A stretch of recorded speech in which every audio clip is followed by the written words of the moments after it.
Hello प्यारे बच्चों, आज हम बात करने वाले हैं कक्षा 8 की एट ग्रेड विज्ञान की एट ग्रेड के चैप्टर नंबर 5 के बारे में। बच्चों, मैं आपको बता दूं कि हमारे चैनल पर विज्ञान, गणित और अंग्रेजी की सभी चैप्टर्स के सभी प्रत्येक क्वेश्चन को अच्छी तरीके से समझा करके यहाँ पर करवाया गया है। तो बच्चों, जब मैं वीडियो डालता हूं तो उसके नोटिफिकेशन प्राप्त करने के लिए चैनल को सब्सक्राइब जरूर कर लिया करें। बच्चों, काफ़ी मेहनत करनी होती है तुम्हारे लिए। और बच्चों, यदि आपको अच्छी तरीके से समझ में भी आता है तो वीडियो को लाइक भी कर दिया करें। और हाँ, अगर आपको कोई भी किसी भी तरीके की कोई भी प्रॉब्लम हो तो बच्चों कमेंट में ज़रूर लिखें।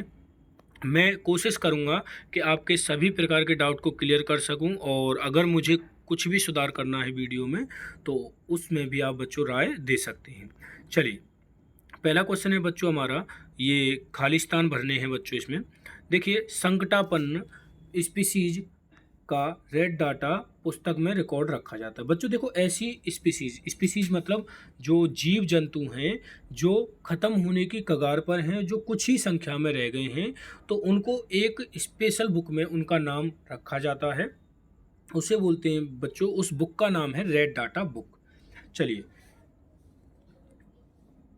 अगला क्वेश्चन है बच्चों, वह विशाल आरक्षित क्षेत्र जहां पर्यावरण के संपूर्ण संगठकों का संरक्षण किया जाता है जैव मंडल आरक्षित क्षेत्र कहते हैं।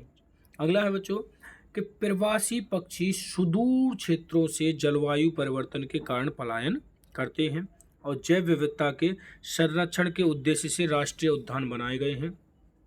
किसी विशेष क्षेत्र में पाए जाने वाले पेड़ पौधे उस क्षेत्र के वनस्पति जात एवं जीव जंतु प्राणी जात कहलाते हैं। चलिए बच्चों, अगला क्वेश्चन है यहाँ पर, ये ऑप्शन वाले क्वेश्चन आ गए बच्चों। पहला क्वेश्चन है इसमें से, वनोन्मूलन से वायुमंडल में किसका स्तर बढ़ता है। बच्चों, वनोन्मूलन का अर्थ होता है वनों को काटना, वनों को काटना, और इससे बच्चों कार्बन डाइऑक्साइड गैस का क्या बढ़ता है, स्तर बढ़ता है अपने वायुमंडल में।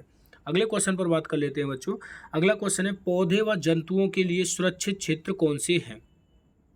पौधे व जंतुओं के अगर सुरक्षित क्षेत्र के बारे में बात करें तो बच्चों सरकार ने जो लागू कर रखे हैं, जैसे कि वन्य जंतु अभ्यारण्य बनाए हुए हैं, राष्ट्रीय उद्यान और जैव मंडल संरक्षित क्षेत्र, तो बच्चों इसमें हमारा आंसर हो जाएगा उपयुक्त सभी। चलिए, अगले क्वेश्चन पर बात कर लेते हैं। अगला क्वेश्चन है बच्चों, खेती करने के लिए वनों के बड़े बड़े भूभाग साफ कर दिए जाते हैं, इस प्रक्रिया से पर्यावरण पर क्या प्रभाव पड़ता है। तो बच्चों, जब जैसे बड़े बड़े भूभागों को साफ किया जाता है, अगर हम ऑप्शनों में देखें तो बच्चों मृदा अपरदन इसमें हमें देखने को मिलता है। मृदा अपरदन का मतलब होता है बच्चों मिट्टी का एक जगह से फिसल करके दूसरी जगह जाना, या फिर पानी के साथ बह करके दूसरी जगह जाना। चलिए बच्चों, अगले क्वेश्चन पर बात कर लेते हैं। अगला क्वेश्चन है बच्चों, यदि वन विलुप्त हो जाएं तो क्या होगा। बच्चों, अगर वन विलुप्त हो जाते हैं तो वायुमंडल में ऑक्सीजन गैस का स्तर क्या हो जाएगा बच्चों, बढ़ जाएगा, सॉरी, कार्बन डाइऑक्साइड गैस की मात्रा बढ़ जाएगी। चलिए अगले क्वेश्चन पर चलते हैं। अगला क्वेश्चन है बच्चों, जंतु जिनकी संख्या एक निर्धारित स्तर से कम होती जा रही है तथा वे विलुप्त होते जा रहे हैं कहलाते हैं। बच्चों, संकटापन्न, बच्चों बताया था, ऐसी प्रजातियां जो विलुप्त होने की कगार पर हैं, खत्म होने की कगार पर हैं, उन्हें संकटापन्न जनजातियां बोलेंगे, और उनको एक स्पेशल पुस्तक में रखा जाता है जिसे हम रेड डाटा बुक भी कहते हैं। चलिए, ये बच्चों अतिलघुत्रात्मक प्रश्न आपके आ जाते हैं। इसमें पहला प्रश्न है, विशेष क्षेत्रीय स्पीसीज के कोई दो उदाहरण लिखिए। बच्चों, विशेष क्षेत्रीय स्पीसीज के दो उदाहरण हैं, भारतीय विशाल गिलहरी और उड़ने वाली गिलहरी। अगला क्वेश्चन है बच्चों, वनोन्मूलन से आप क्या समझते हैं। बच्चों, वनोन्मूलन का अर्थ है कि वनों को समाप्त करने पर प्राप्त भूमि का अन्य कार्यों में उपयोग करना, मतलब वनों को काटना वनोन्मूलन का मतलब होता है। देखिए बच्चों, अगला क्वेश्चन है, सूखा क्यों पड़ता है। बच्चों, ग्लोबल वार्मिंग के कारण ताप में वृद्धि से जल चक्र का संतुलन बिगड़ता है और वर्षा दर में कमी आती है, जिसके कारण सूखा पड़ता है। बच्चों, ग्लोबल वार्मिंग जैसा कि मैंने इससे पहले वाले चैप्टर में बताया था कि पृथ्वी का अंदर से गर्म होना, जब पृथ्वी गर्म होती है तो तापमान में वृद्धि होती है, तापमान में वृद्धि होती है तो बच्चों जल का चक्र जो है वो बिगड़ जाता है, जिससे सूखा, बारिश टाइम से नहीं हो पाती है तो सूखा पड़ती है। बच्चों, अगला क्वेश्चन है, राष्ट्रीय उद्यान क्यों बनाए जाते हैं। बच्चों, वन्य जंतुओं के आरक्षण के लिए तथा बच्चों आरक्षण नहीं, यहाँ पर संरक्षण होगा, ये संरक्षण होगा के लिए तथा जंतु यहाँ पर स्वतंत्र रूप से आवास एवं प्राकृतिक संसाधनों का उपयोग कर सकें, उसे क्या कहेंगे बच्चों? राष्ट्रीय उद्यान कहेंगे। चलिए अगला क्वेश्चन है बच्चों, प्रवास से आप क्या समझते हैं? जलवायु परिवर्तन के कारण पक्षियों का एक स्थान से दूसरे स्थान पर जाना प्रवास कहलाता है और ऐसे पक्षी प्रवासी पक्षी कहलाते हैं। ठीक है बच्चों, अगले क्वेश्चन पर चलते हैं। देखिए क्वेश्चन नंबर 6 है बच्चों, जैव मंडल आरक्षित क्षेत्र क्यों बनाए गए हैं? कोई एक जैव मंडल आरक्षित क्षेत्र का नाम लिखिए। बच्चों जैव विविधता के संरक्षण के उद्देश्य से जैव मंडल आरक्षित क्षेत्र बनाए गए हैं। उदाहरण के लिए पंचमढ़ी जैव मंडल आरक्षित क्षेत्र। बच्चों इसको समझ लेते हैं। जैव विविधता होती है बच्चों विभिन्न विभिन्न प्रकार के जीवों का जो संरक्षण करने का उद्देश्य है उसको आरक्षित करने के लिए ये क्षेत्र बनाए गए हैं।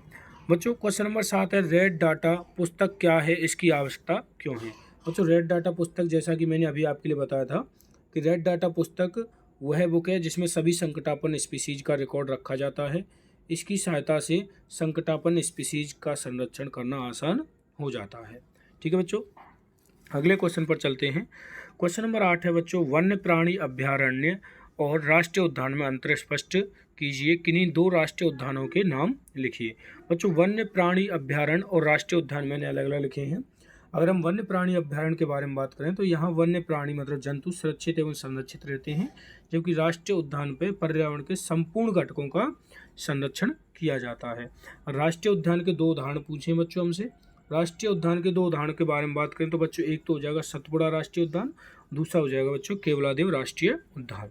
चलिए क्वेश्चन नंबर 9 है बच्चों, कागज के पुनः चक्रण पर टिप्पणी लिखिए। बच्चों जैसा कि हम जानते हैं कि 1 टन कागज बनाने के लिए 17 पूर्णतः विकसित पेड़ों का प्रयोग किया जाता है। अतः हम कागज का 7 बार पुनः चक्रण करके वृक्षों तथा पानी की बचत कर सकते हैं। बच्चों देखो आप जानते हैं कि पेड़ हमारे लिए कितने महत्वपूर्ण हैं। बच्चों 1 टन कागज बनाने के लिए 17 बड़े पेड़ों को काटा जाता है बच्चों।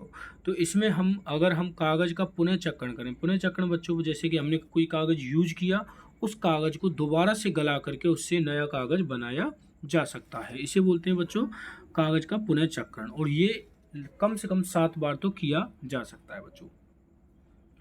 वनोन्मूलन से मृदा की उर्वरता पर क्या प्रभाव पड़ता है, समझाइए। देखिए बच्चों वनोन्मूलन से मृदा की उर्वरता में कमी आती है, जमीन का जल स्तर नीचे चला जाता है, कार्बन डाइऑक्साइड गैस की वृद्धि से विश्व उष्णन होता है जिससे उपजाऊ भूमि धीरे धीरे रेगिस्तान में बदलने लगती है। चलिए बच्चों अगला क्वेश्चन है, वनोन्मूलन में से वर्षा पर क्या प्रभाव पड़ता है? वो तो वनोन्मूलन से पृथ्वी का जल चक्र बिगड़ता है बच्चों, अभी वो बताया था, और वर्षा दर में कमी आती है जिसके कारण सूखा पड़ती है। क्वेश्चन नंबर 11 है बच्चों, छोटे जीव जंतु हमारे पर्यावरण के लिए आवश्यक हैं, क्यों? जैसा कि हम जानते हैं कि हमारे पर्यावरण में सभी जीव जंतु एक दूसरे से पूर्णतः जुड़े हुए होते हैं। छोटे जीव जंतु पर्यावरण को शुद्ध रखने में तथा जमीन की उर्वरक क्षमता बनाए रखने में मदद करते हैं। अगला है बच्चों, प्रोजेक्ट टाइगर अथवा बाघ परियोजना क्यों लागू की गई, समझाइए।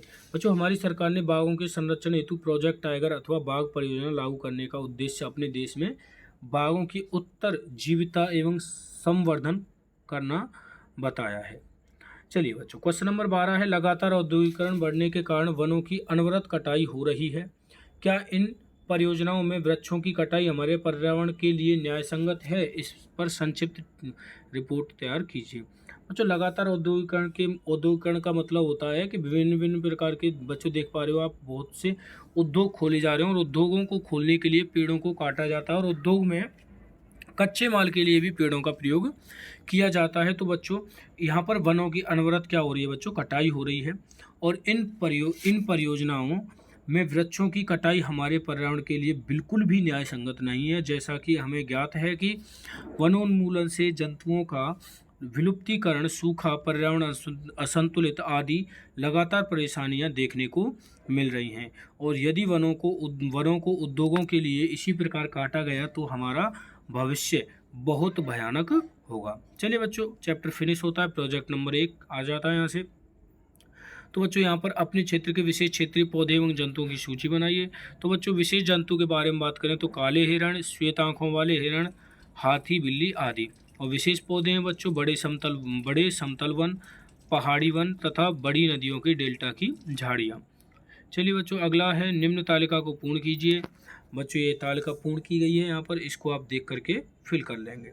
ठीक है बच्चों, चलिए अब बात कर लेते हैं प्रोजेक्ट नंबर 2 के बारे में। तो बच्चों प्रोजेक्ट नंबर 2 है वृक्षों की अत्यधिक कटाई के लिए कौन कौन से कारक उत्तरदायी हैं, सूची बनाइए। तो बच्चों वृक्षों की अत्यधिक कटाई के लिए उत्तरदायी कारक हैं औद्योगिकरण, कृषि, कागज, बढ़ती जनसंख्या, फर्नीचर बनाने और ईंधन के लिए लकड़ी का प्रयोग आदि। वनों की कटाई, वनोन्मूलन से पर्यावरण पर क्या क्या प्रभाव हो रहे हैं। देखिए बच्चों, वनों की कटाई से पर्यावरण पर प्रभाव, वायुमंडल में कार्बन डाइऑक्साइड गैस का स्तर बढ़ रहा है लगातार, वर्षा एवं भूमि की उर्वरता में कमी आ रही है, विश्व उष्णन में वृद्धि हो रही है, जल स्तर का नीचे जाना, मृदा अपरदन आदि। बच्चों ये सभी कारण हैं। तो बच्चों यहाँ पर हमारा चैप्टर होता है पूर्णतः फिनिश। और बच्चों आशा करता हूँ अच्छे से समझ में आया होगा, और समझ में आता है तो बच्चों वही बात कि चैनल को सब्सक्राइब करें, दोस्तों के साथ शेयर करें और लाइक करें, कमेंट